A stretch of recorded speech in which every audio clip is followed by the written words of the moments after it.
श्री गणेशाय नमः। ओम नमो भगवते वासुदेवाय।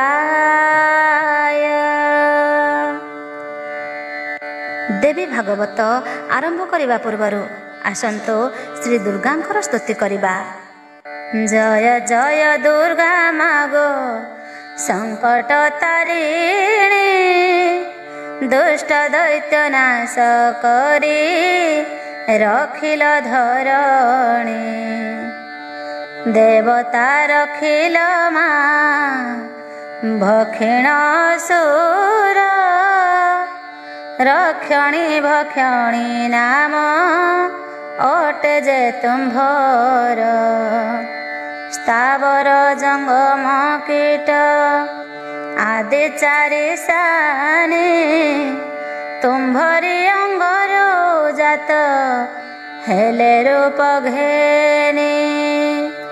तेणु करी तोर नाम अटय रूपा, पाइलु परम गति जपिण जपा। प्रथम रे दुर्गा देवी, द्वितीय रे उमा, अनंत नाम तोर अपार महिमा। संथ जन मानंकु जे तोहर सदये, जे सने बालुत पुत्र गर्भे धरि माए। तृतीये कात्यायिनी, चतुर्थे नारायणी, पंचमे होइले मागो शिवर घरणी। षष्ठरे कौमारी नाम, सप्तमे कालिका, अष्टमरे जय चंडी, नवमे अंबिका। दशमे ब्रह्मयणी, एकादशे पार्वती, द्वादशरे जोग्नि, त्रयोदशे भगवती। चतुर्दशे त्रिपुरा, पंचदशे मंगला, षोडशे कुमारी तु स्वरूपे अबला। सती सप्तदश, अष्टादश रे बराही, सहस्रे नाम तोर अटे महामाई। नमस्ते कात्यायनी अनादि महेश्वरी, सत्यजुगरे महिषा सुरदर्पहारी। काली जे कराली मागो अटु बकटाली, शिरे सिंदूर मागो हस्ते जपामाली।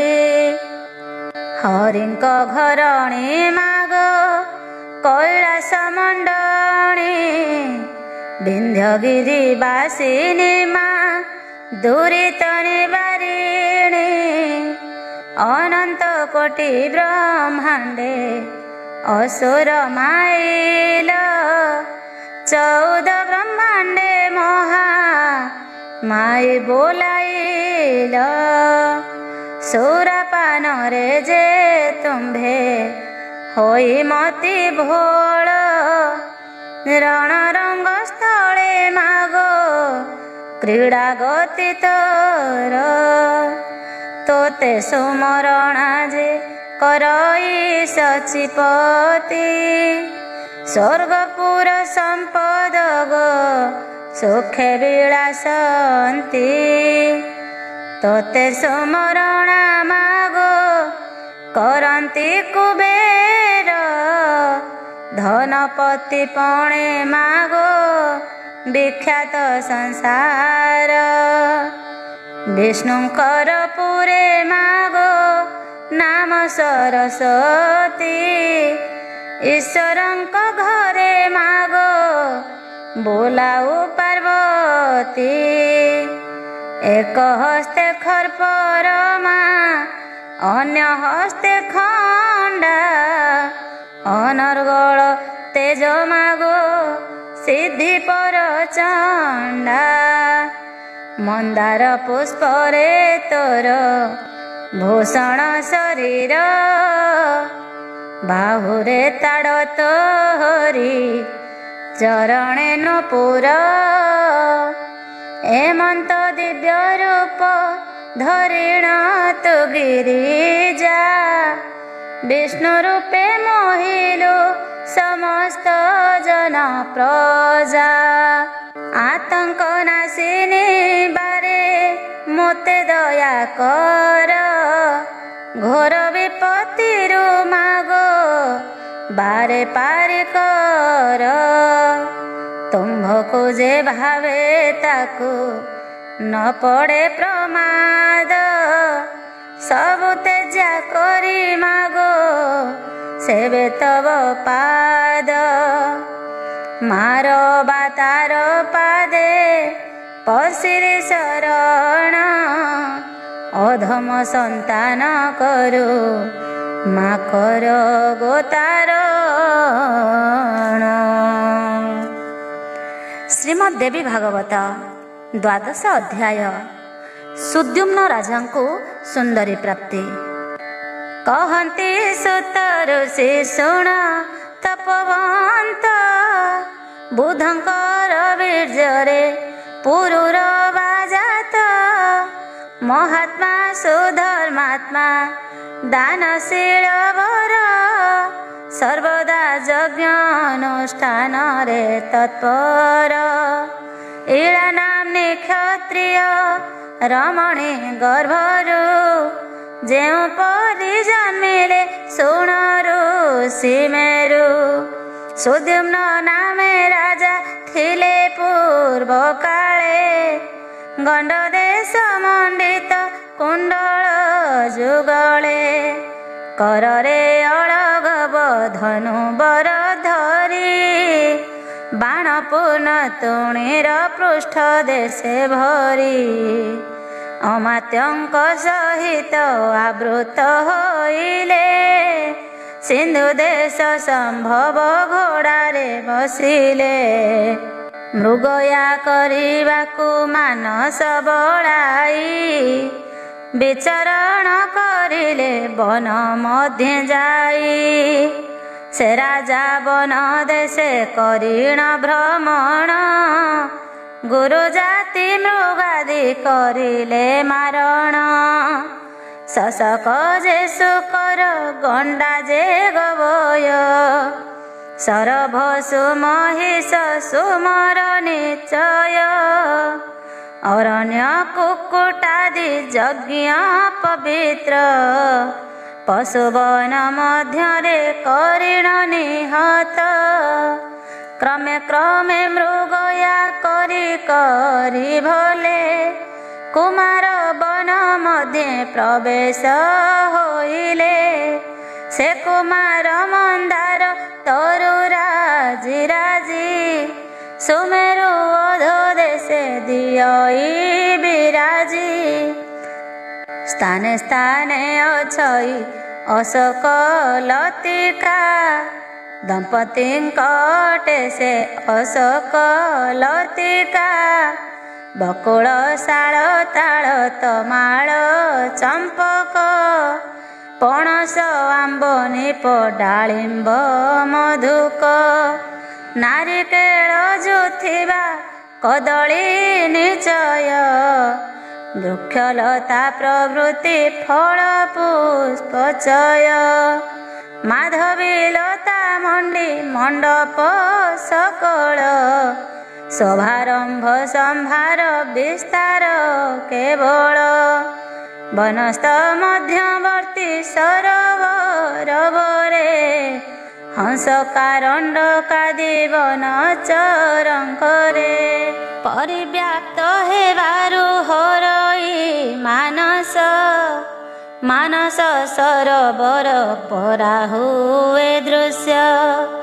ତଟସ୍ଥିତ ବାଉଁଶ ରନ୍ଧ୍ରେ ବାୟୁ ଯାଇ ବଂଶୀ ପରି ମଧୁର ଶବଦ କରଇ କୁମାର ବନସ୍ଥାନ ମନ ସୁଖପ୍ରଦ ମଧୁକରଣୀ କର ହୋଇ ଦଳବନ୍ଧ ଗୁଣୁ ଗୁଣୁ ମଧୁର କରୁଛନ୍ତି ଗାନ ଶୁଣୁ ଶୁଣୁ କରଇ ମାନସ ରଞ୍ଜନ କୋକିଳ କଳ କଳ ରାବ ନିନାଦିତ ମନୋହର କୁସୁମ ଶ୍ରେଣୀ ସୁଶୋଭିତ ବନସ୍ଥ ଶୋଭାଚୟ କରି ନିରୀକ୍ଷଣ ମନାନନ୍ଦେ ରାଜର୍ଷି ସେହି ସୁଦ୍ୟୁମନ ବେଢ଼ିଥିଲେ ଚୌଦିଗେ ସେ ବବନିକର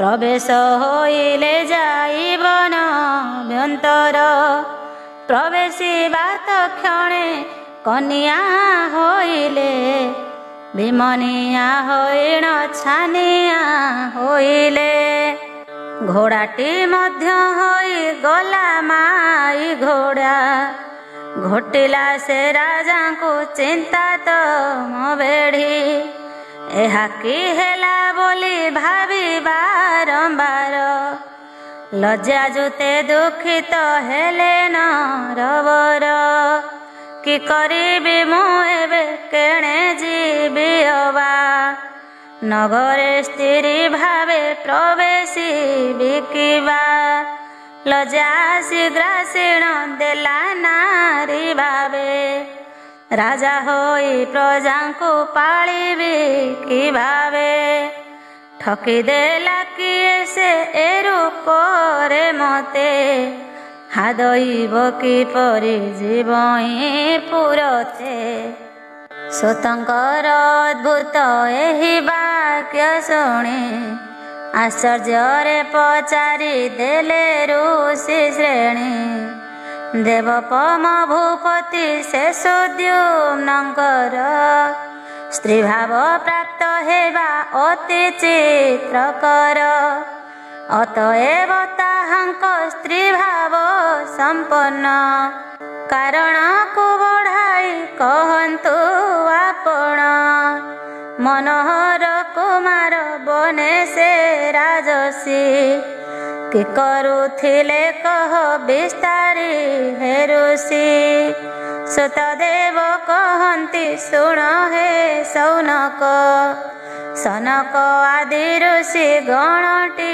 ଦିନେକ ଦେଖିବାକୁ ଶ୍ରୀ ଭଗବାନ ଶଙ୍କରଙ୍କୁ ଦଶ ଦିଗ ଉଦ୍ଭାସି ଆସିଲେ ସେଠାକୁ ଏ ସମୟ ଶଙ୍କର ଶିବାଙ୍କର ତୁଲେ ରତି ଲୀଳା ଲାଳ ସେ କ୍ରୀଡ଼ାସକ୍ତ ହେଲେ ସେ ଉମା ମନୋରମା ବସ୍ତ୍ରହୀନା ହୋଇ ସ୍ୱାମୀଙ୍କର କୋଳରେ ଭୋଳେ ଥିଲେ ରହି ରମଣଙ୍କ ସହିତ ରମଣରେ ମନ ବଳାଇ ଦେଇଥିଲେ ରମଣୀ ରତନ ଋଷିଏ ଆସିବାର ଦେଖି ଅତିଶୟ ମହତ ଲଜ୍ଜାଜତ ଦେବୀଙ୍କ ହୃଦୟ ବ୍ୟସ୍ତରେ ଭର୍ତ୍ତାଙ୍କର କୋଳରୁ ଉଠିଲେ ବସ୍ତ୍ର ପିନ୍ଧି ସେ ଅଭିମାନରେ ରହିଲେ କଳେବର ହୋଇଲା ଲଜ୍ଜାରେ କମ୍ପିତ ସେ ସ୍ଥାନରେ ଅସ୍ଥିର ଦେବୀ ହେଲେ ସ୍ଥିତ ଶ୍ରୀ ଉମା ମହେଶଙ୍କର ଶିଳା ଦେଖି ସେ ଋଷି ସମସ୍ତେ ମାନସରେ ଶଙ୍କି ନର ନାରାୟଣଙ୍କ ଆଶ୍ରମକୁ ଗଲେ ଉମାଙ୍କ ଲଜ୍ଜା ଦେଖି ଶଙ୍କର କହିଲେ କି ଗୋବର ଚନ୍ଦ୍ରମାନ ନିଲଜ୍ଜା ପାଅ ଅନୁକମ୍ପା କର ଗୋ ଦେହ ନ କମ୍ପାଅ ଯେଉଁ ରୂପେ ହୋଇବ ସୁଖ ତୁମ୍ଭ ମନ ସେହି ରୂପେ ବିଧାନ କରିବି ପ୍ରଦାନ ଏହେତୁ ଆଜଠାରୁ ମୋହ ବସେ ପୁଂସ प्रवेश कले आसी बन मध्य देश मोर सापेत क्षणे हेउ से रमणी एपरी साप देइछन्ति शूल पाणी हेले हैं से कुमार बन सुखप्रद लभी अछि कुमार तात साप पद ए दोष देखी करी सर्वदा सज्जन आहे ऋषि समाज करिले वर्जन से नरवर जाणी नथिले चरित प्रवेशरे जाइण सचिव सहित शंकरंक सापरे परिजन सह स्त्री भाव बदली गला तांक देह अतिशय चिंतित होइले राजसी लज्जा भरे न करे न पारिले आसी बनर बहिर्देशे बने तेणे नारी होई रहिले राजा इळा नामे दिने से चंद्रपुओ गुणवंत बुद्ध नवजुवा बयसे नवीना रे बोध बुली बुली प्रवेश हेले इळा स्थाने देखिले बेढ़ी छंती जुवा नारी गणे हाव भाव सहिता मनर माइला बाला को देखिबारे कामासक्त हेला प्रेम शिला से इळा बाला प्रेम रखी चंद्रमार कुमार कमनीय देखी रति रंगे मातिबा मति प्रकाशिले बुद्ध रति करिबा अभिलाष कले परस्पर दुहिंको काम प्रेम हेला कामरति मिलने से स्थान शोभिला हाव भाव प्रकाशी से नव दंपति भाव हरि आनिले बासव संपत्ति इळांकर रजरे बुद्धंकर बीर्य संयुतरे संजात होइले आत्मज से कापुरुर बावन मध्ये तांको यथा काले से इळा कले प्रसवको जात करी हृदरे होई चिंताविष्ट वन मध्ये स्मरण करिले वसिष्ठ सुमरिबा मात्र के वसिष्ठ आसिले तांकर कुल पुरोहित से तो भले नृपति सुद्युमन देखी नारी वेश वसिष्ठ देव होई दया परवश नरंकर कल्याण कर शंकरंक मानस तोष कले कहिस्तव वाक्य भगवान शंकर आसी वर देले नृपंकर पुरुष पण बरी नेले भगवान शंकर निज सत्य वीर रक्षा हेतु कहिले कक्षारे सत्तर ए राजन सुद्युम्न एक मास पुंस एक मास रमणी होइबे अवश्य वसिष्ठ पुरोहित अनुग्रह हेतु से धर्मात्मा सुद्युम्न नरवर केतु प्रवर वर लभि गले नगर प्रजापुंज पालिले आत्मज प्रकार जेबे हंती रमणी मणिकर मणि तेबे थांती सुअंत पुरटीरे जाणी पुरुष पणियाटी हेले परवेश शासन करुथांती राजा राज्य देश एही परि करन्ते प्रजा पुंज मन केतेक दिन परे होइला विमन पूर्व परी राजा को न करती पूजा मजाई मजा देश से नगर प्रजा एपरी केते काल होई गला गत पुरुर बा होइले यौवन प्राप्त सुद्युम्न नरवर राजकुमारंकु प्रदान करी देई साम्राज्य भारको प्रतिष्ठा नवर रे हेले अधीश्वर तपवन उद्देश्य गमिले सतर विविध तरु राजी विराजित बने सुद्युम्न नरवर रहिले सुरमे देवर्षि नारदंक निकटु राजर्षि भगवती देवींक अत्युत्तम बेशी नवाक्षर मंत्रटी लभिले सदये निरंतरे जपिले प्रेम पुण्य दये केतेक दिन परे संकट तारिणी जेउ देवी ब्रह्मांड निस्तार कारिणी मंगलमयी देवी भगवती सती नृपति प्रति होई परितुष्टमती मधुपान प्रमत्त मदवि घूर्णित नयन मनोरम दिव्य तेजवंत सगुण मूर्ति धरी होई सिंहजूता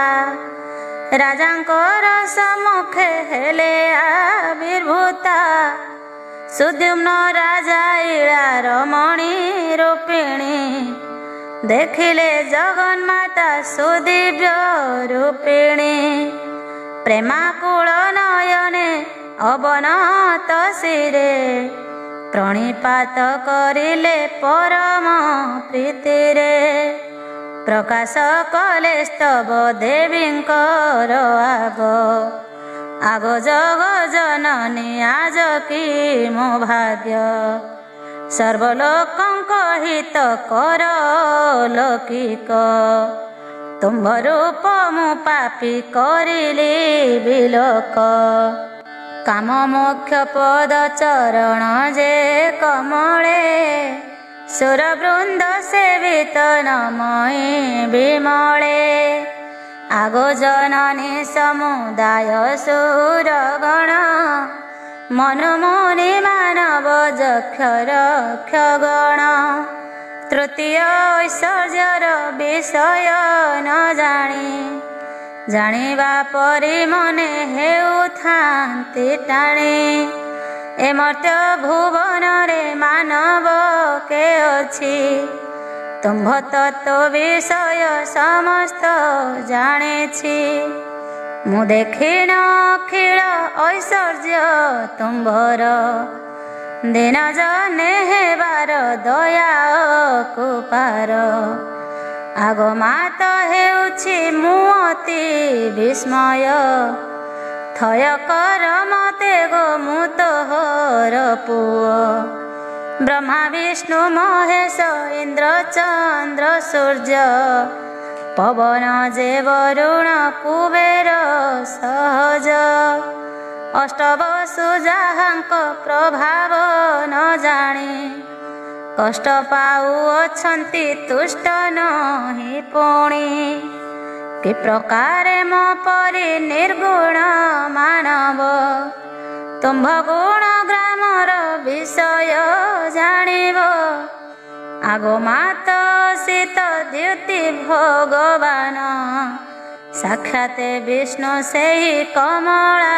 रमण सतगुणमयी सर्वार्थ जे दायिनी कमलालया बोली अछंती से जानी रजगुणमय मूर्ति बोली टीवी तुम्भंको जानी से ही वेदे छांतिली उमा बर शंकर तम गुणमयी उमा बोली तुम्भଙ୍କୁ ଜାଣିଛନ୍ତି ସେହି ଏ ତିନି ହେ ତିନି ବିଷୟ ଜାଣନ୍ତି ଏହାଙ୍କ ବିନା ଅନ୍ୟ କେହି ନ ଜାଣନ୍ତି ଏ ତିନିଙ୍କ ମଧ୍ୟରୁ କେହି ହେଲେ ତବ ନିର୍ଗୁଣ ମୂରତିର ନ ପାଆନ୍ତି ଭାବ ମାତ ଗୋ କେଉଁଠାରେ ପ୍ରଭାବ ବିହୀନ କେଉଁଠାରେ ବା ମନ୍ଦ ମତି ଖଳ ଜନ ପରମ ପ୍ରସନ୍ନତା ତୁମ୍ଭେ କେଉଁଠାରେ ଥିଲା ଆସି ମିଳିବ ହେଲା ଏକାଠାରେ ମୋର ପରିୟ ଧର୍ମ ନରଠାରେ ତୁମ୍ଭ ଏପରି ପ୍ରସନ୍ନତା ଅଟେ ଅସମ୍ଭବ ଏହେତୁ ଆଗମାତ ଜାଣିଲି ଦେଖିଣ ତୁମ୍ଭ ଅନ୍ତଃକରଣ କରୁଣାରେ ପୂର୍ଣ୍ଣ ଯେଉଁ ଭକ୍ତମାନେଟି ଭକ୍ତି କରି ମନେ କରନ୍ତି ତୋର ସେବା ଅଭୟ ଚରଣେ ସେ ସେବକମାନଙ୍କୁ କରୁ ପୂର୍ଣ୍ଣ ଦୟା ଦୟାମୟୀ ଦେବୀ ଗୋ ତେଜି ତେଇ ମାୟା ଅଧିକ କି କହିବା ଆପେ ଭଗବାନ ହର ପର ଜନକ ଶ୍ରୀ ମଧୁସୂଦନ ତୁମ୍ଭ ଅଂଶ ସମ୍ଭୂତା କମଳାଙ୍କ କରେ ପରିଣତ ହେଲେ ହେଁ ଦିବାର ଜନିରେ ଏହାଙ୍କ ଉପଯୁକ୍ତ ମୁଁ ନୁହଁ ବୋଲି ବିଚାରିଣ ଦୁଃଖିତ ହୁଅନ୍ତି କହିଲି ସେ ଆଦି ପୁରୁଷଙ୍କ କମଳ ଚରଣ କମଳାଳୟା ସତ କରନ୍ତି ସେବନ କମଳାଙ୍କ ପବିତ୍ର ପାଣି ସ୍ପର୍ଶେ ପୁଣି ନିଜ ପଦ ପବିତ୍ର ହେବ ମନେ ମଣି ଜଗତର ମଙ୍ଗଳ ପବିତ୍ର ହେବାକୁ ଏହି ଅଭିପ୍ରାୟରେ କରନ୍ତି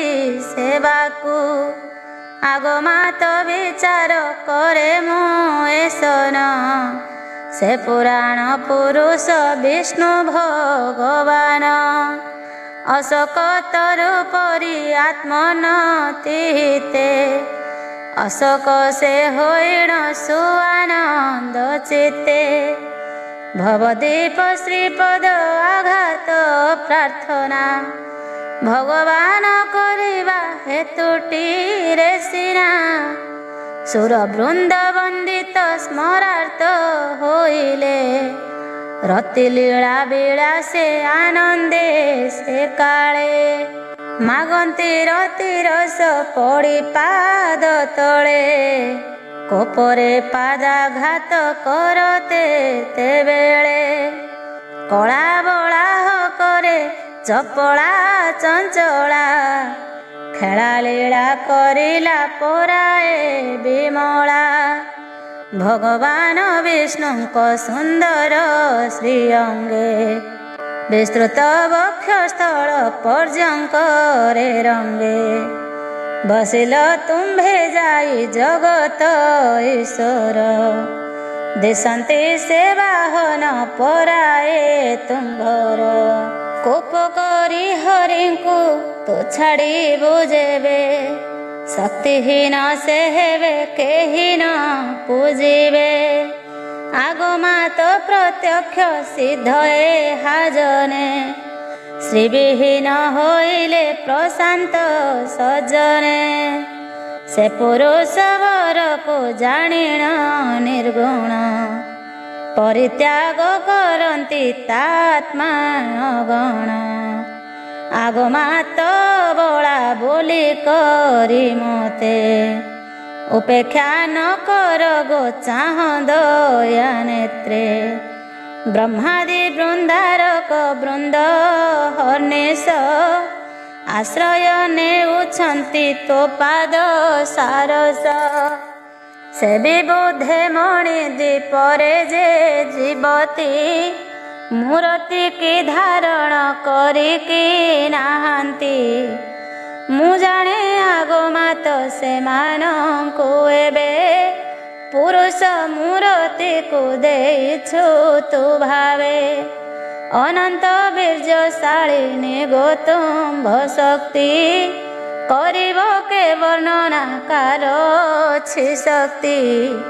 ଆପଣ ସ୍ତ୍ରୀ କିମ୍ବା କି ପୁରୁଷ ଲୋକ ଏ ବିଷୟ ମୋହର ବିଲକ୍ଷଣ ତର୍କ। ଆଗ ଦେବୀ ସଗୁଣା ବା ନିର୍ଗୁଣା ହୁଅ ପୁରୁଷ ହୁଅ କିମ୍ବା ସ୍ତ୍ରୀ ରୂପ ହୁଅ।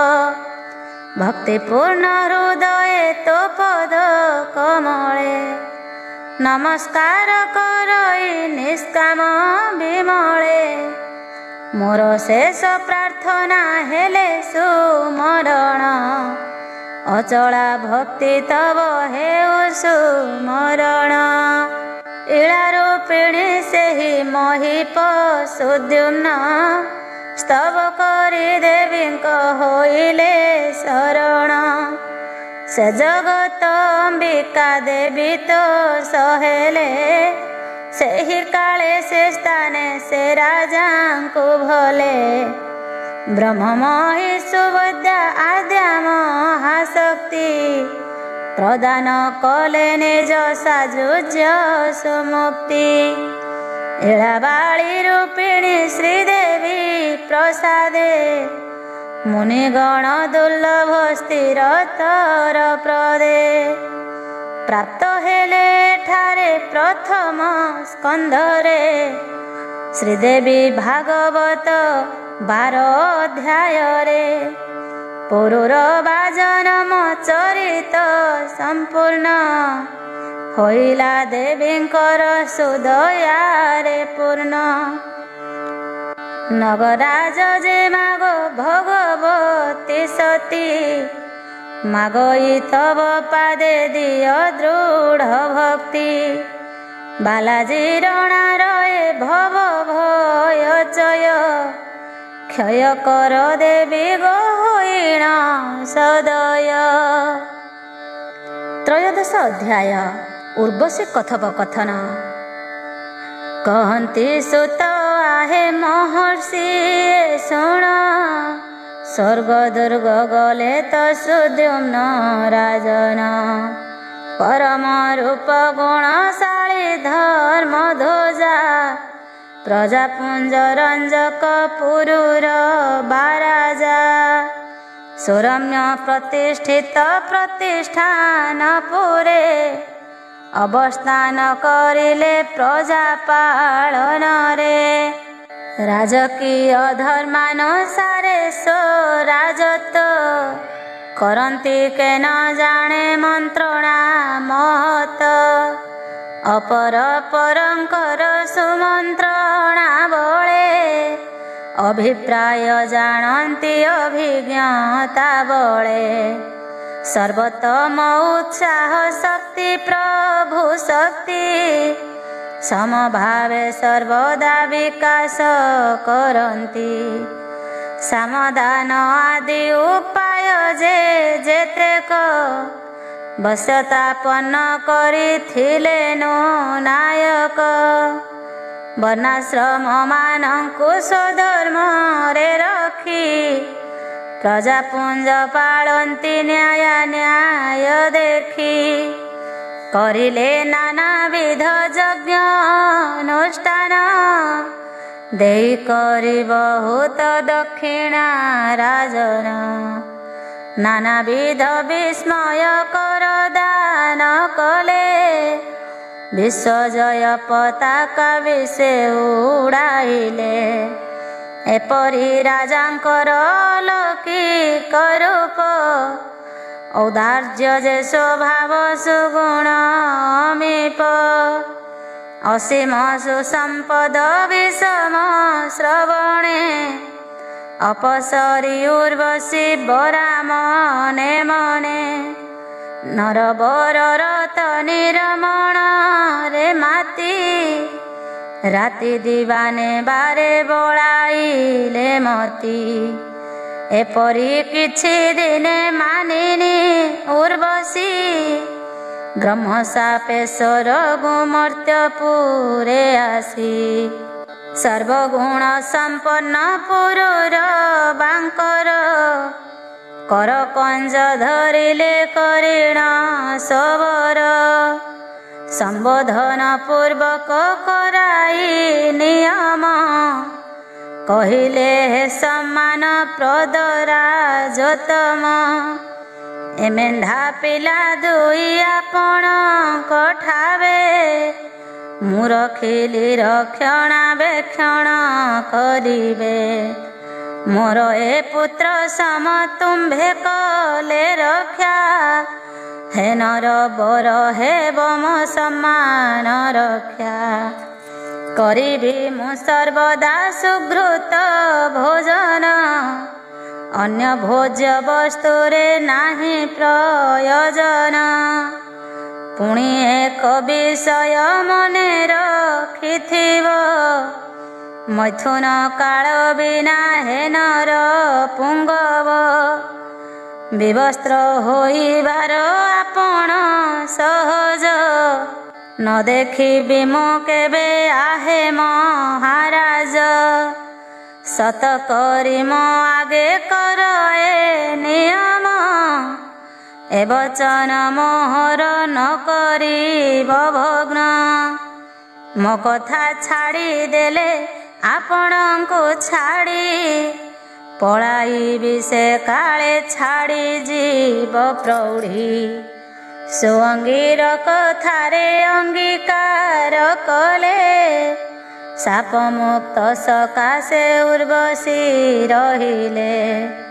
ସେହି କାଳେ ପ୍ରବରା ବରା ଉର୍ବଶୀଙ୍କ ପ୍ରେମ ମଦେ ମୋହିତ ନରଙ୍କ ନାୟକ କାମ ଭରେ ଏକାନ୍ତ ଆସକ୍ତ ହୋଇଲେ ଧର୍ମ କର୍ମ ସମସ୍ତ ପରିତ୍ୟାଗ କଲେ ଅତୁଲ୍ୟ ସାମାନ୍ୟ ଉର୍ବଶୀ ରମଣେ ବହୁତ ବର୍ଷ ଗଲା କ୍ଷଣ କାଳ ମଣେ ମହିପତି ଉର୍ବଶୀ ପ୍ରତି ଏହି ରୂପେ ତନ୍ମନସ୍କ ଏକାଗ୍ର ଚିତ୍ତ ହେଲେ ଆପେ ଉର୍ବଶୀ ବିନା ରଖିବାକୁ ଏକ କ୍ଷଣ ବିଷ ସମ ବିଷୟ ସ୍ନାନାଦି ଭୋଜନ ଏପରି ବହୁ ବର୍ଷ ଗଲା ପରେ ହେଜ ଏକଦା ସୁରପୁରେ ସୁରଙ୍କର ରାଜ ଉର୍ବଶୀଙ୍କ ଅନୁପସ୍ଥିତି ଜାଣିପାରି ଗନ୍ଧର୍ବ ଗଣ ଡାକି କହିଲେ ପରି ଶୁଣ ଶୁଣ ଗନ୍ଧର୍ବ ଗଣ ହେ ସକଳେ ପୁରୁର ବାନୃପଙ୍କ ଉପଯୁକ୍ତ କାଳେ ପୁରଟିରେ ପ୍ରବେଶୀ ମେଣ୍ଢା ପିଲା ଦୁଇ ଉର୍ବଶୀଙ୍କ ସହିତେ ହରିୟାଣ ଯାଇ ମନନ୍ଦନ କାନନ ନଦୀ ସେ ଶୋଭନ ଉର୍ବଶୀ ମଉରେ ନ ବସିଲେ ଜାଣା ଏ ହେତୁରେ କୌଣସି ଉପାୟ କରିଣ ସେ ରମଣ ରତନ କର ଆୟତନ ବିଶ୍ୱାବସୁ ପ୍ରଭୃତି ସେ ଗନ୍ଧର୍ବ ଗଣ ବିଶ୍ୱାସ କରି ଶୁଣି ଇନ୍ଦ୍ରଙ୍କ ବଚନ ପ୍ରଗାଢ଼ ଅନ୍ଧକାର ନିଶିଥିନି କାଳେ ପୁରୁର ବାପୁରରେ ପ୍ରବେଶ କଲେ ଦମ୍ପତିଙ୍କ ସମ୍ପତ୍ତି ରତି ଲୀଳା ଦେଖି ମେଣ୍ଢା ପିଲା ଦୁଇଟି ହରିନେଲେ ଲୁଚି ଆକାଶ ମାର୍ଗରେ ନେଉଥିବା କାଳେ ମେ ମେ କରିଣ ଶୋକେ ରଡ଼ି କଲେ ପାଳିଥିଲେ ଉର୍ବଶୀ ପୁତ୍ର ସମ ଜାଣେ ପିଲାଙ୍କର କ୍ରନ୍ଦନ ଶବଦକୁ ଶୁଣି କୋପ କରି ନୃପଙ୍କୁ କହିଲେ ତକ୍ଷଣ ମୁନିୟମଏ କାଳେ ହୋଇଲା ସମ୍ପୂର୍ଣ୍ଣ। ହେନରେ ସପ୍ରାଣେଶ ମୁଁ କରି ବିଶ୍ୱାସ, ବିଷମ ସଙ୍କଟରେ ପଡ଼ିଲି ଅବଶ୍ୟ। ଦେଖ ଦେଖ ଏ ଚୋର ଗଣ ଚୋରି କରି, ମେଣ୍ଢା ପିଲା ଦୁଇଟି ନେଉଛନ୍ତି ଧରି। ପୁତ୍ର ପରି ମୁଁ ପାଳିଥିଲି ନୁହେଁ ମିଛ, ସ୍ତ୍ରୀ ପରି କିପରି ଶୟନ କରିଛ। ଆହା ହେ ନପୁଂସକ ବୀର ଅଭିମାନୀ, ବିନାଶ ମୁଁ ହୋଇଲି କୁତ୍ସିତ ପତି ଘେନି। ଆହା ମୋ ପ୍ରାଣ ଠାରୁ ଅଧିକ ସୁପ୍ରିୟ, ମେଣ୍ଢା ପିଲା ସମାନ ମେଣ୍ଢା ପିଲା ଦ୍ୱୟ। ସାହକେ ନାହିଁ ମୋର ଗଲେ କେଉଁ ଆଡ଼େ, ମହାରାଜା ବିଳାପ ଶୁଣି କୋପ ଦୃଢ଼େ। ସହାୟ ହେବା ପାଇଁ ନଗ୍ନାବସ୍ଥା ହୋଇ, ସାହସ କରି ଜ୍ଞାନହୀନେ ଗଲେ ଧାଇଁ। ଗନ୍ଧର୍ବ ଗଣଙ୍କର ପଛରେ ଧାଇଁଲେ, ଗନ୍ଧର୍ବ ଗଣ ଏହା ଦେଖି ସେହି କାଳେ। ରାଜାଙ୍କର ନଗରେ ବିଜୁଳି ଆଲୋକ, ପ୍ରକାଶୀ ଉର୍ବଶୀଙ୍କି କରାଇ ବିଲୋକ। ଲଙ୍ଗଳା ହୋଇ ରାଜା ଆସିବାର ଧାଇଁ, ଦେଖିଣ ପଳାଇଲେ ହୁଡ଼ି ମେଣ୍ଢା ଦୁଇ। ଶାନ୍ତ ହୋଇ ରାଜନ ବିବସ୍ତ୍ରାବସ୍ଥାରେ, ମେଣ୍ଢା ଦୁଇ ଘେନିଣ ମିଳିଲେ ସ୍ୱପରେ। ସେବର ବର୍ଣ୍ଣିନୀ ଯେ ଉର୍ବଶୀ ସୁମୁଖୀ, ନରବର ବରଙ୍କ ଉଲଗନ ଦେଖି। ସୁସର ପସରା ଅପ୍ସରା ଯେ ଉର୍ବଶୀ, ସୁରପୁର ସୁଧୀରେ ଗମିଲେ ସୁକେଶୀ। ଉର୍ବଶୀ ପଳାଇବା ଦେଖି ସେହି ଭୂପ, ଅତିଶୟ ଦୁଃଖରେ କରିଲେ ବିଳାପ। ଉର୍ବଶୀଙ୍କ ବିରହେ ଇନ୍ଦ୍ରିୟ ବିବଶେ, କାମ ମୋହେ ବହୁତ ଶୋକ କରିଲେ ସେ। କାନ୍ଦି କାନ୍ଦି ଭ୍ରମିଲେ ବିଦେଶେ ସ୍ୱଦେଶେ, ନିନ୍ଦି କରି କପାଳ କାମ ଭ୍ରମ ବସେ। ପୃଥ୍ୱୀ ଶଶେ ପୁରୁର ବାଏହି କ୍ରମ, ସମୁଦାୟ ପୃଥିବୀ କଲେ ପର୍ଯ୍ୟଟନ। ଦିନେକ କୁରୁକ୍ଷେତ୍ରେ ଉର୍ବଶୀଙ୍କି ଦେଖି, ପ୍ରଫୁଲ୍ଲ ମୁଖାମ୍ବୁଜେ କହିଲେ ସେ ଡାକି। କ୍ଷଣକାଳର ହବ ସୁଲକ୍ଷଣାବତୀ, ତଦ୍ଗତ ପ୍ରାଣ ମୋହି ତୁମ୍ଭବ ସବର୍ତ୍ତୀ। ଅପରାଧ ତୁମ୍ଭରେ କରି ନାହିଁ କିଛି, ପ୍ରାଣ ପ୍ରିୟା କାନ୍ତ ଗো କେମ୍ପା ଗଲ ମୋହି। ଏହି ଘୋର ବିପଦ କାଳେ ଛାଡ଼ି ଦେଇ, ପଳାଇବା ଉଚିତ ଅଟେ କି ସୁମୋହି। আগো দেবী দেখ গো তো বিরহ বসে, বহু দূর আসিছি ভ্রমি দেশে দেশে। আগো বৌর উর্বশী যে ধান, পূর্বে যেউ দেহ কল আলিঙ্গন। সে শরীর মোহর ছাড়ি দেই এবে, পଳାଉଛ ମୋ ପ୍ରାଣ ସଖା ହୋଇ ଯେବେ। ତେବେ ପଡ଼ୁ ମୋହର ଶରୀର ଏ ସ୍ଥାନେ, ମାଂସାଶୀ କାକ ବୃକ ଖାଆନ୍ତୁ ଜନ୍ତୁ ଗଣେ। ଦିନ ଭାବ ସମ୍ପନ୍ନ ଦୁଃଖିତ ନିତାନ୍ତ, ବିବଶ ଇନ୍ଦ୍ରିୟ ଯେ କାମ ଆର୍ତ ଶାନ୍ତ। ଏପରି ହୋଇ କରି ନୃପଙ୍କ କଳାପ, ଏହି ରୂପେ ଅନେକ କରନ୍ତେ ବିଳାପ।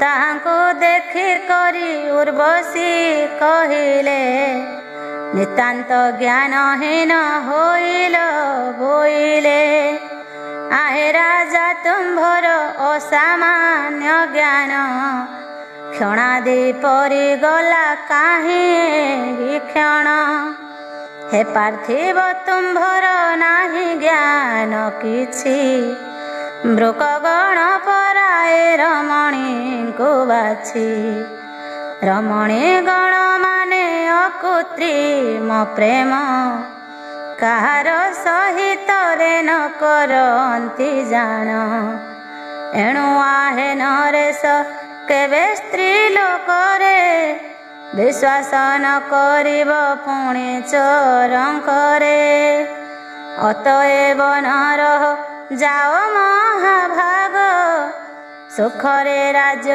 सुख कर उपभोग उर्वशीर पूर्वर सुख मन छाड़ मनस विषाद सागरे न बोड़ एहिपरि उर्वशी कले हैं प्रबोध से राजा पुरुरवान होइले बोध ताहांकर निगूढ़ प्रेम तोरे बध होइथिले कामरे मोहिथिले मध्य निज इच्छा चारिणी उर्वशी स्नेहरे आबद्ध हेबा हेतु से अतिशयरे प्रतिदिन सुमरी हाव भाव जोग सुख भोग करिले हाव राजा महाभाग आए मुनि संघात तुम्भर निकट उर्वशींक चरित करिली प्रकट ए महत चरित वेदरे विस्तार होइअछि संक्षेपे कहिली विचार एहिठारे श्रीदेवी भागवतंकरे प्रथम स्कंधे त्रयोदश अध्याय रे उर्वशी पुरुरवांकर सुमिलन सर्वाणींक कृपारु हेला समापन आग देवी सदय नयन रे चाहि असामान्य ए ग्रंथ समुन्न कराओ तो करुणा नहिले न पड़िब जना बालाजी रणा करे सकाशु जना। चतुर्दश अध्याय शुकंकर उत्पत्ति। कहन्ति सुतदेव महर्षि शुण व्यासदेव घृताति बेश्याकु देखिण सोनागरी से सुलग्जना व्यासदेव देखिण करिले भावना देवकन्या अप्सरा मोहर सहित गृहस्थ आश्रम रे नुहे उपयुक्त व्यासंकर ए चिंता घृताति जानिले साप देवे भाविण भय चित हेले माया शोक पक्षिणे स्वरूप धरिण से स्थानरु निर्गत होइले तक्षण पक्षी रूप हेबारु देखि व्यासदेव अतिशय विस्मय चित्त हेले भाव जे समय घृतातिंकर मनोहर असामान्य स्वरूप देखिले सतोर से काले कामदेव व्यासदेव देहे पंचशर जोखिला पंचमन मोहे घृताचिर मधुर रमणीय रूपे चिंता करी चित्तरे मोह हेले आपे मन मुख नयन प्रफुल्लित हेला समस्त अवयव रोम टांकुरिला हेले हे महामुनि महाज्ञानवंत महत धैर्ययुत इंद्रिय संयत कामिनीर संजोगे चंचल चित्तकु ଧୀର ମାର୍ଗେ ଆଣିଣ ନ କଲେ ସ୍ଥିରକୁ ମହତ ତେଜବନ୍ତ ହେଲେ ହେଁ ସେ ଆପେ ମୋହିତ ହୋଇଗଲେ ଘୃତାତି ସ୍ୱରୂପେ ମାନସ ସ୍ଥିର କରିବାରେ ସେ ବହୁତ ଚେଷ୍ଟା କଲେ ହେଲେ ହେଁ ନହିଲେ ସମର୍ଥ ସେ ସମୟ ସେହି ଅବସ୍ଥାରେ ସେ ପୁଣି ଅଗ୍ନିଜାତ କରିବା ମାନସରେ ମୁନି ଅରଣି କାଷ୍ଠ ଆଣି କଲେ ସଂଘର୍ଷଣ ସେ କାଷ୍ଠରେ ସୁବୀର୍ଯ୍ୟ ହୋଇଲା କ୍ଷରଣ ସେରେ ତ ପଡ଼ିବାର କିଛି ନ ଜାଣିଲେ ଅଗଣିର ମନ୍ଥନ ଆରମ୍ଭ କରିଲେ ସେ ସମୟ ଦ୍ୱିତୀୟ ବ୍ୟାସଦେବ ମତ ଶୁକଦେବ ସମ୍ଭୂତ ହୋଇଲେ ଅଦ୍ଭୁତ ସେ ଅଗଣି ସମ୍ଭବ ସୁନ୍ଦର ବାଳକ ଦେଖି କରି ବିସ୍ମୟ ହେଲେ ସର୍ବଲୋକ ଘୃତାହୁତି ଦେବୀରେ ସେ ଯଜ୍ଞସ୍ଥଳରେ ପ୍ରଦୀପ୍ତ ଦୀପ୍ତିମାନ ଅଗ୍ନି ସମାନରେ ଅତିଶୟ ସୁନ୍ଦର ଶୋଭା ପ୍ରକାଶିଲେ ବ୍ୟାସଦେବ ଦେଖିଣ ବିସ୍ମୟ ହୋଇଲେ ଭାବିଲେ କି ଆଶ୍ଚର୍ଯ୍ୟ ଅବଳା ଭାବେ କିପରି ଏ ମୋହର ପୁତ୍ର ହେଲା ଭାବେ କିଛି କ୍ଷଣ ବିଚାରି ସ୍ଥିର କଲେ ଯବେ ପୁତ୍ର ହେଲା ଶଙ୍କର ପ୍ରବର ପ୍ରଭାବେ ଶୁକଦେବ ହୋଇଣ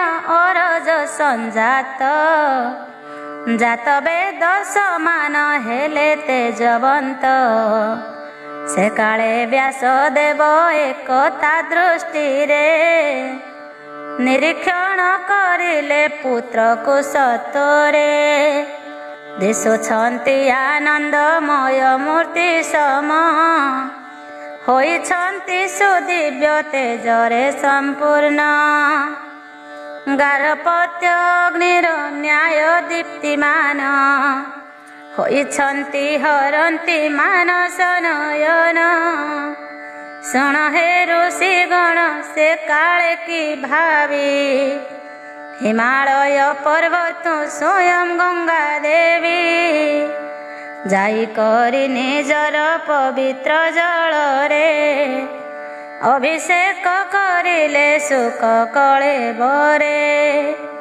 ନାଡ଼ିଟି ଧୋଇ ଦେଇ କରିଲେ ଛେଦନ ବୃଷ୍ଟି ହେଲା ଶୁକଙ୍କ ଶିରରେ ସୁମନ ମହାତ୍ମା ସେ ଶିଶୁର ଜାତ କର୍ମ ଆଦି ବ୍ୟାସଦେବ ସମସ୍ତ କଲେ ଯଥାବିଧି ବାଦିଲେ ଦେବଗଣ ଦୁନ୍ଦୁଭି ସେ କାଳେ ମୋହିଲେ ଅପ୍ସରାଏ ନୃତ୍ୟ ଗୀତ ମେଳେ ବିଶ୍ୱାବସୁ ତୁମରୁ ନାରଦ ପ୍ରଭୃତି ଶୁକଙ୍କୁ ଦେଖି ସର୍ବ ଗନ୍ଧରାଜପତି ଦେଖି ଦେଇ ଆନନ୍ଦ ତନ୍ମୟ ମନରେ ସୁଖୀ କଲେ ମାନସ ଗାନ ନର୍ତ୍ତନରେ ଅଖିଳ ଦେବଗଣ ବିଦ୍ୟାଧନ ଗଣ ଅରଣି ଗର୍ଭଜାତ ହେବାକୁ ଦେଖିଣ ଦିବ୍ୟ ମୂର୍ତ୍ତି ବ୍ୟାସଙ୍କ ପୁତ୍ର ଶୁକଙ୍କର ଦିବ୍ୟ ସ୍ତବ ଆରମ୍ଭ କରିଲେ ସମ୍ଭୋତର କମଣ୍ଡଳୁ ଦଣ୍ଡ ଯେ ଦିବ୍ୟ କୃଷ୍ଣାଜିତ ଶୁକ ହେତୁ ଆକାଶୁ ହୋଇଲା ପତନ ଶୁକଦେବ ବାଳକ ଜନମିବା ବେଳେ ଅଲୌକିକ ତେଜରେ କ୍ରମେ ସେ ବଢ଼ିଲେ ଯଥା କାଳେ ଉପନୟନ ଯେ ସଂସ୍କାର କରିଲେ ସମାପନ ବ୍ୟାସ ତାହାଙ୍କର ବାପାଙ୍କର ପରାୟ ଜନମିବା ମାତ୍ର ସସଂଗ୍ରହ ବେଦର ରହସ୍ୟ ଚରିତ୍ର हृदय आकाशरे विकास पाइला ज्ञानर विशुक विशुकवीरे भोला घृतावीर सुख पक्षिणी जे स्वरूप देखिथिले बोलिण ऋषिंक कलाप जन्म समय रे आपे व्यासदेव पुत्रर नाम देलेणु सुखदेव पुरोधापदे बृहस्पतिंको वरिण ब्रह्मचर्य व्रत को कले अनुष्ठान गुरु परे रहिण संग्राम सहित पढ़िले चारि वेद सुरहस्य पूर्त समस्त धर्मशास्त्र करी अध्ययन गुरुଙ୍କୁ ଯଥା विधि दक्षिणा देण निज घरे जनक निकटे मिलिले कृष्ण द्वैपायनଙ୍କୁ बहुत न मिले निज पुत्र आशिबा देखि व्यासदेव संभ्रमरे आसन उठी करी जियब बारंबार प्रेमरे कले आलिंगन शुकंकर मस्तक करिण आघ्राण पवित्र बंत से तो कुशल पूछिले किपरि केउ पाठ पढ़िलु बोइले शुभमय आश्रमे कराई निवास रखाइले देण आश्वास निश्वास विवाह करिबाकु शुकंकु से काले शुकमनिया मुनि कनिया खोजिले व्यासदेव कहिले आरे पुओ शुक अध्ययन करिलु सबु वेद जाक सर्वधर्म शास्त्रर मर्म तो जानिलु कर्म करी विवाह हुओ आंभे बोलू मनोहरा परमा सती शिरोमणि सुमरणी पाणी की घेन एहि क्षणी ग्राहस्थ्य धर्म करी तू अवलंबन देवती पितृगण कर रचन पैतृकरुण ऋतु मते दिय मुक्ति न कले गति केबे अपुत्रिक व्यक्ति कदापि तो ताहार स्वर्गे नुहे वास एणु गृह आश्रमे कर परवेश तोबार परिग्रह करिया रे पुओ सुधा देई मन संतोष कराओ आरे बाबू मु तोते करिअछि आशा से आशा पूर्ण कर देण भरोसा आरे महापंडित सुख मो बालक मु करिण कठोर तपटी अनेक देवरूप जने संभव तु तोते पाइअछि से हर बर तेले मते ग्रहण कर गिर मुत हर बाप विवाह होई परित्राण कर बाप व्यासदेव बसाई शुकंकु निकटे एहिपरि कहिले विषय संघटे असार संसारर विरागी सुखत सुपितांकु देखिण संसार आसक्त शुकदेव कहिले आहे महाभाग महाबुद्धि प्रभावे वेद कले भाग मोहित आपणक पुत्र शिष्य रूप काहे पाए कहुछ मते ही रूप यथार्थ उपदेश करंतु प्रदान आपणक आज्ञा मु करिबी पालन व्यासदेव कहिले शुणतु सकल ତତେ ମୁଁ ପାଇବାରେ 7 ବର୍ଷ କାଳ ବହୁ କ୍ଲେଶ କରିଲି ତପ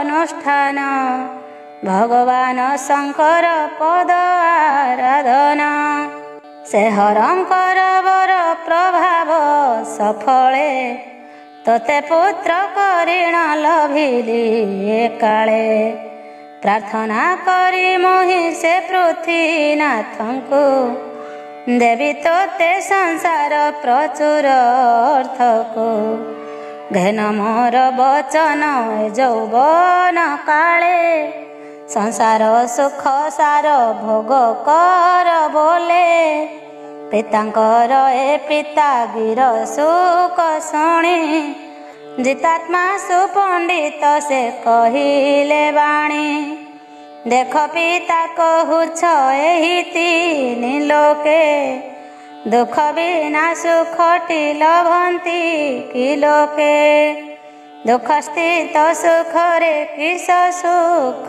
ଅଛି ଜ୍ଞାନବନ୍ତ ପଣ୍ଡିତେ କହିଛନ୍ତି ବାଛି ପରାଧୀନ ମୁଁ ହେବି ସିନା ଜାଣି ଜାଣି ପରମାର ମଣିର ଘେନି କରି ପାଣି ପରାଧୀନ ଅଟେ ତ ସବିଶେଷ ଦୁଃଖ ନାରୀର ଅଧୀନ ସ୍ତନର କି ସୁଖ ବନ୍ଧନ ହୋଇଥିଲେ ଲୁହାର କାଷ୍ଠରେ ମୁକ୍ତିର ସମ୍ଭାବନା କାଳେ ଥାଇପାରେ ଜୟାଦି ମାୟା ଜାଲେ ଯନ୍ତ୍ରିତ ଜେନର ଯନ୍ତ୍ରତନ୍ତ୍ର ମନ୍ତ୍ରରେ ମୁକ୍ତି ନାହିଁ ତାର ଯେପରି ପୁଂସ ଗାତ୍ର ବିଷ୍ଠାମୂତ୍ରମୟ ସେପରି ରମଣୀଙ୍କ କାୟତ ନିଶ୍ଚୟ ଏପରି ହେଲା ଠାରେ କେ ଜ୍ଞାନୀ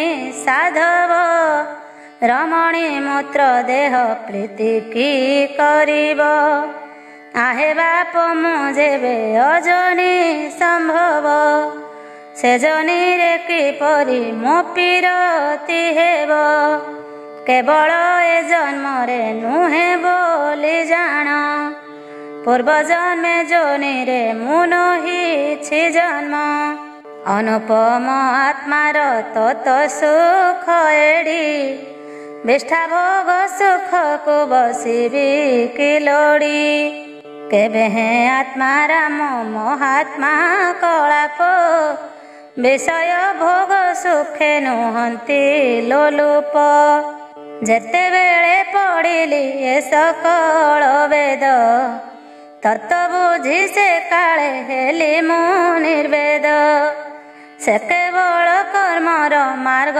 ପ୍ରବର୍ତ୍ତକ ଅଟଇ ହିଂସାମୟ ସେ ଶାସ୍ତ୍ର ଯେତେକ ପ୍ରକୃତ ଜ୍ଞାନ ଲାଭେ ହୋଇ ପ୍ରୀତମତି ଗୁରୁ କରି ଚରଣ କଲି ବୃହସ୍ପତି ଦେଖିଲି ତ ତାହାଙ୍କୁ ବିଷୟରେ ଗ୍ରସ୍ତ ମହାଘୋର ସଂସାର ସାଗରେ ପତିତ ଅଧ୍ୟାହାରେ ସେ କାଳେ କଲି ବିଚାରଣ କିପରି କରିବେ ମତେ ପରିତ୍ରାଣ ଚିକିତ୍ସକ ହୋଇଲେ ନିଜେ ରୋଗଗ୍ରସ୍ତ ଚିକିତ୍ସା ସେ କାହାର କରିବେ କହତ ଘର ଘର ଆସକ୍ତ ଗୁରୁ ଭବ ଭୋଗେ କୀର୍ତ୍ତି ଜିଲା କରିବେ ସେ ମୁମୁକ୍ଷୁ ବର୍ଗେ ମିଥ୍ୟା ସିନା ଏ କଥା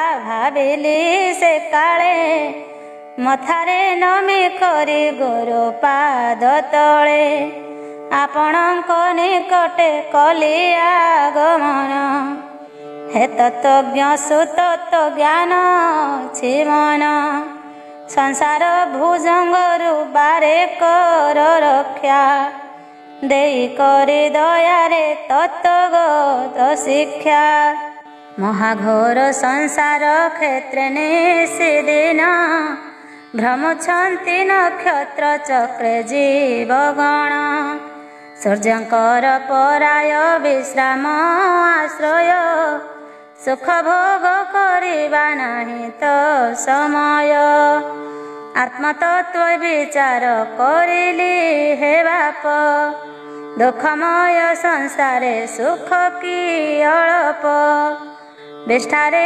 କୀଟମାନ ସୁଖ ଲବେ ଯେନେ, ମୂଢ଼ଙ୍କର ସଂସାର ସୁଖ ସିନା ତେନେ, ବେଦଶାସ୍ତ୍ର ସକଳ କରି ଅଧ୍ୟୟନ, ସଂସାର ବିଷୟ ଆସକ୍ତ ଯେ ଜନ, ଶୁକର କୁକୁରର ସମ ସେ ମୋହାନ୍ଧ, ତା ଅପେକ୍ଷା କେ ମୂର୍ଖ ଅଛି ଭବ ମଧ୍ୟ, ଦୁର୍ଲଭ ନର ଜନ୍ମ ଲଭିଏ ଭୂତଳେ, ବେଦଶାସ୍ତ୍ର ପଢ଼ିଣ ନିଜ କର୍ମ ବଳେ, ସଂସାରରେ ଆସକ୍ତ ହୋଇଲେ ମାନବ, ତାର ଦେହ କିପରି କହ ମୁକ୍ତି ଲାଭ, ଜୟା ପୁତ୍ର ଗୃହରେ ଯା ହୃଦ ଆସକ୍ତ, ସେ ଯେବେ ବୋଲାଉଛି ମହତ ପଣ୍ଡିତ, ତା ଅପେକ୍ଷା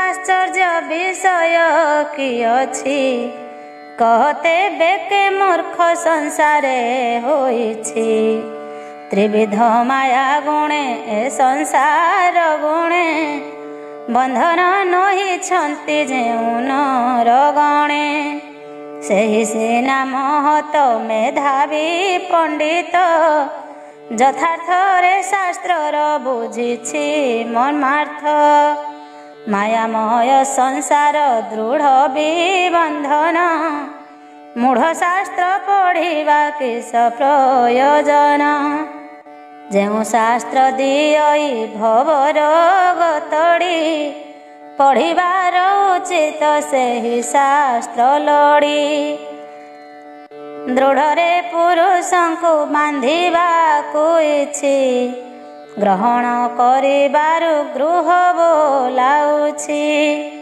ବନ୍ଧନାଗାର ରୂପ ଗୃହରେ କି ସୁଖ, ଘରଣୀ ଗୃହ ବୋଲି ହୋଇଛି ଉଲ୍ଲେଖ, ଆହେ ବାପ ଏ ହେତୁ ହେଉଛି ମୁଭିତ, ଭବବନ୍ଧ ଛେଦନ ଉପାୟ କହତ, ପଣ୍ଡିତ ଅଭିମାନୀ ମନ୍ଦମତି ଜନ, ଯେ ହୋଇଛି ବିଧିରେ ବିଧିରେ ବଞ୍ଚନ, ମାନବ ଜନ୍ମ ଲଭି ପଢ଼ି ଶୁଣି ଜାଣି, ବନ୍ଧନ ଦଶା ଲଭୁ ଥାଏ ଲୋଡ଼ି ପୁଣି, ଶୁକଙ୍କ ଏ ବଚନ ଶୁଣି ବ୍ୟାସଦେବ, କହିଲେ ଶୁଣ ବାପ ଅଜନେ ସମ୍ଭବ, ଗୃହ କେବେ ବନ୍ଧନାଗାର ତ ନୁହଁ, ବନ୍ଧନର କାରଣ ମଧ୍ୟ ନୁହେଁ ସେହି,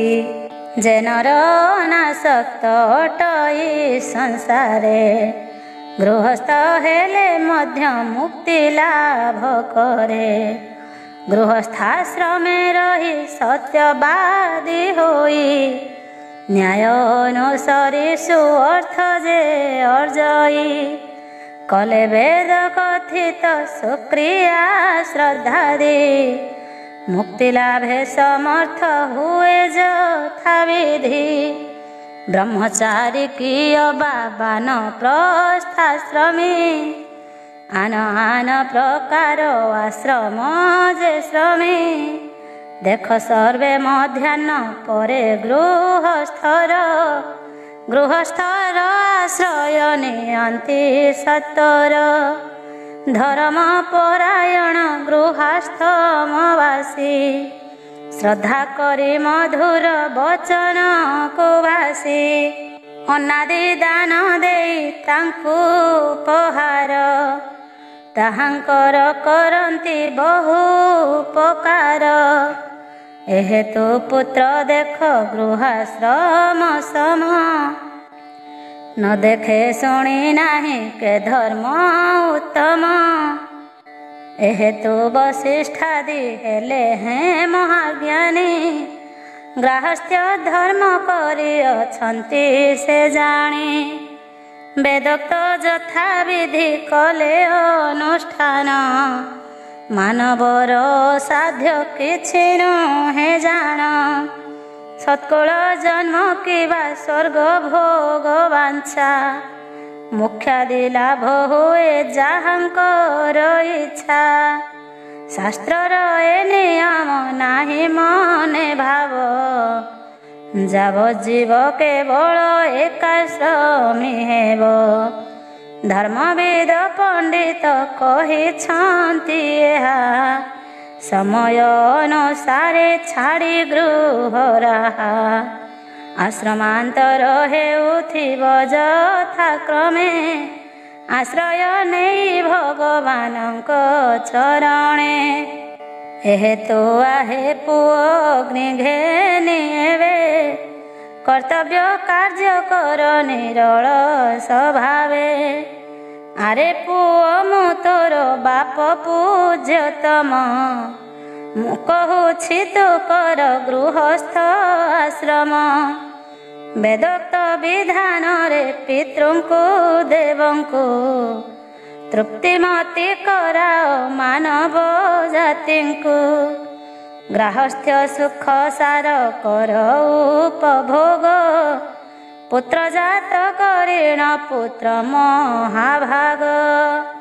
ବୁଢ଼ା କାଳ ହୋଇଲେ ଗୃହ ଦେଇ ଛାଡ଼ି ବନେ ଯାଇବାନ ପ୍ରସ୍ଥାଶ୍ରମ ଯେ ଲୋଡ଼ି।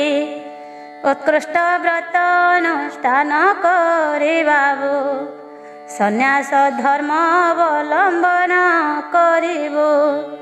ଏ ସଂସାର ସୁସାର ରସ ପଦସରାରେ ରସନାଦାର ପରିଗ୍ରହ ଯେ ନ କରେ ତାହାର ଏ ଦୁରନ୍ତ ଅନ୍ତର ଇନ୍ଦ୍ରିୟ ମନ ଆଦି ନୟନ ପଞ୍ଚ ଜ୍ଞାନେନ୍ଦ୍ରିୟ। ପ୍ରମତ୍ତ ହେଲେ କାଳେ ସକଳେ ସବଳେ ପକାଇ ପେଲି ଦିଅନ୍ତି ଭବକୂପ ଜଳେ। ଏହେତୁ ଶାସ୍ତ୍ର ସାର ରସଜ୍ଞ ବିଦୁଷ ତୁରନ୍ତ ଇନ୍ଦ୍ରିୟର ନିସ୍ତାର ସକାଶ। ପ୍ରମତ୍ତ କରି ମତ ଯୁବାବସ୍ଥା କାଳେ ପ୍ରମଦା ପରିଗ୍ରହ ପ୍ରଥା ନିର୍ମାଣିଲେ। ବୁଢ଼ା କାଳେ ତପରେ ହୋଇବ ନିରତ ଏ ସିନା ଆଶ୍ରମର ପଥ ବେଦମତ। ପୂର୍ବରେ ଯେ ରାଜର୍ଷି ବିଶ୍ୱାମିତ୍ର ଦେଖ ଅନାହାରେ ଇନ୍ଦ୍ରିୟ ସଂଯମ ପୂର୍ବକ 3000 ବରଷ ସୁକଠୋର ତପେ ମହାତପା ତେଜସ୍ୱୀ ସେ ହୋଇଲେ ଆପେ। ତଥାପି ବନ ମଧ୍ୟେ ମେନକା ସ୍ୱରୂପେ ବିମୋହିତ ହୋଇଲେ କାମ ସରତାପେ। ଖେଳାଲୀଳା ପ୍ରଚାରି ସେ ମେନକା ଗର୍ଭେ ଶକୁନ୍ତଳା କଲ୍ୟାଣୀ ଜନ୍ମ କଲେ ଭାବେ। ଆରେ ବାପ ତୋହର ଯେ ଗୋସାଇଁ ବାପ ସେ ମହାତପା ପରାଶର ମୋର ବାପ। ମତ୍ସ୍ୟଗନ୍ଧା କାଳିଆ କେଉଟୁଣି ଦେଖି ସ୍ୱଚ୍ଛରେ ସେ ରମିଲେ ନାବ ପରେ ରଖି। କିମ୍ପାଇଁ ନର ମନ୍ତେ ବିଷମୋହି କାମ କାମିନୀ ପ୍ରେମର ସେ ଦେଉଥିଲା ଝାସ। ଅଧିକ କି କହିବା ଦେଖ ବ୍ରହ୍ମା ନିଜେ ରମ୍ଭପ ନିଜର ଝିଅ ରମ୍ଭା ତେଜେ। କାମାର୍ତ୍ତ ହୃଦୟରେ ସନ୍ଧ୍ୟା ପଛେ ପଛେ ରମଣ ମାନସରେ ଧାଉଁଥିଲେ ସ୍ୱଚ୍ଛେ।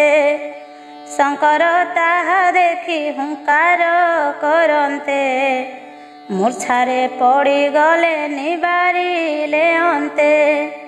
କଲ୍ୟାଣ କର ପୁତ୍ର ହେଉ ତ କଲ୍ୟାଣ ହିତ କର ମୋ ବାକ୍ୟ କର ତୁ ପାଳନ।